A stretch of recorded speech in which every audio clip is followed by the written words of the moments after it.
Ndinamkele kwakhona xa ezaseTV-ni ngesiXhosa. Ubulelwa uhleli noAnathi bahleli phandle bafundisana ukuthena iiplants ezikwii-pot plants zikabulelwa. UAnathi ke abesenomba nombuzo ke ngoku xa ixesha babhizi bancokolayo phaa uba heyi singayithini na into yoba ngaze kuthiwe uyabanjwa uLuzuko and akaphumi ejele, singenza njani?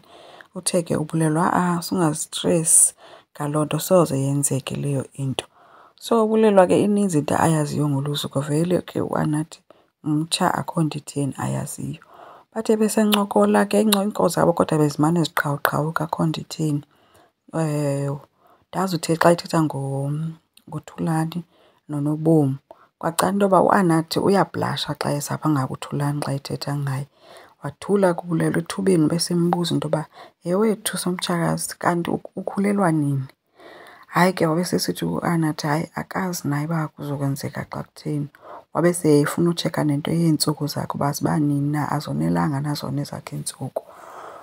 uAnathi ke akho nto itheni but le ayiphendule ngento yeentsuku kodwa uthe yona zirayithi but ke ukhulelwa akakakhulelwa. uNontle noThulani bangena ekhitshini kukhona uAnathi. uNontle ubuza ke uThulani ngeento zelobola uba yibo oomalume bakho bathumela nini kanti? uThulani uthi hayi baby yonke into izawukwenzeka ndizobathumela oomalume bazoyolobola. Hayi ke bafike babulise ke kuAnathi ke. Uthe ke xa ebuza uNontle wabuza kuAnathi into yoba ufuna ilokhwe yakhe entle ezawuhambelana nezi nwele zakhe ziyela zithwele entloko. And ilokhwe yakhe ingathi ingafana nekaMeghan Markle lo wayitshata noPrince Harry. Izawuhluka qha ngeenwele.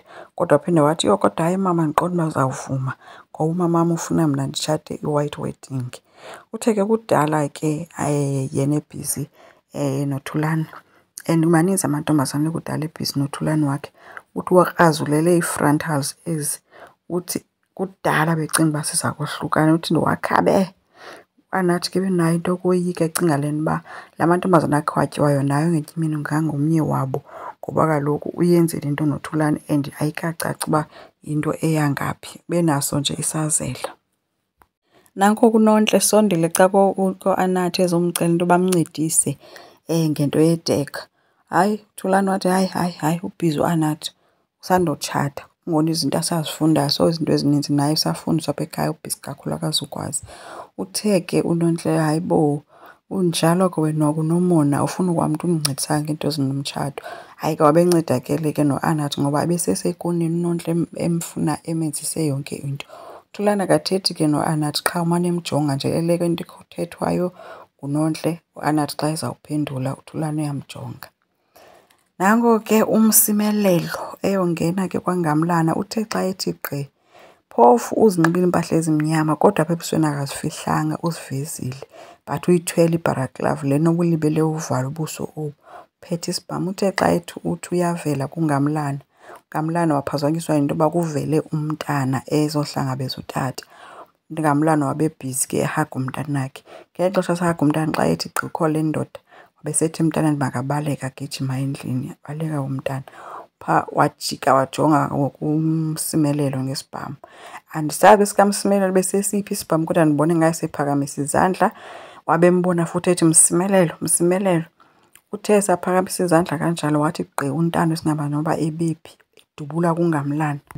Kodwa kakamchananga ngoba baqhubekile bedubulana noNgamlana khange abayeke uye wadubula. Then bemkake bamshiya apho ke sebuyile endlini nabo khwele emotweni bemkake. Endleleni nangu umsimelelo ecaphuka ebuza uba ufunani untando phaa. Uzawuthini uzimkhitha ngathini nje xa inova kuthiwa udubuleke phaa kwathini. Uthi omnye iyandixaka into yoba ningabuleli umntu xa ndinenzela into ngoba ngaba uyabulela qha ngoba njengangoku wena bekumele usisinyanya. Yatshintsha ke ngoku itopiki le bekade kuhlekwa bekade kusiriyasi kwasuka kwahlekwa qha caba kubulelwa le nto uba umsimelelo akasesiso isinyanya. Kwazim umkhitha uzincokolela noLuzuko. Bathe besebhizi ke nencoko yabo ke kule nto le mishini yabo yoba iyaphumelela le nto kaRhoyi. Wayesandowavele wangena uRhoyi ehamba nokhomishina. Ezothi uzomqhwabela izandla umsimelelo into biyapasa into yakhe kodwa wathi soze undifumane mna because I know nguwe wedwa umntu onayo connection yokwenza izinto ezizii-fakes apha kule Gqeberha. Ukhomishina ke naye beyingqina le nto ethi bazomnikeza i-support uRhoyi kuyo yonke le nto eyenzekayo ngoba he is going down.